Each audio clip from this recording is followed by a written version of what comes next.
राधानगरी येथे पर्यटनासाठी आलेल्या महिलेचा ट्रकच्या धडकेत मृत्यू। राधानगरी आणि काळमावाडी धरण पाहण्यासाठी आलेल्या एका 30 वर्षीय युवतीचा ट्रकच्या धडकेत जागीच मृत्यू झाला।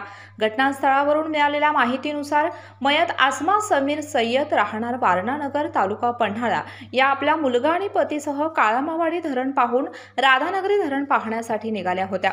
वाटेत जात असताना राधानगरी बस स्थानका शेजारी पाणी पिण्यासाठी म्हणून ते तिघेही थांबले होते। त्याच दरम्यान MP 097801 या भरधाव ट्रकची धडक बसून ट्रकचे चाक डोक्यावरून गेल्याने मोटारसायकलवरील आसमा समीर सय्यद या जागीच ठार झाल्या। ही घटना घडल्यानंतर मयत युवतीचा पती आणि तिच्या लहान मुलाने जोराचा हंबरडा फोडला। हे दृश्य पाहून बघ्यांनाही गहिवरून आले।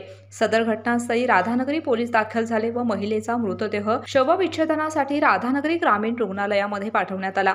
पुढील तपास राधानगरी पोलीस करीत आहेत। KK न्यूज साठी राधानगरी प्रतिनिधी मिलिंद कांबळे।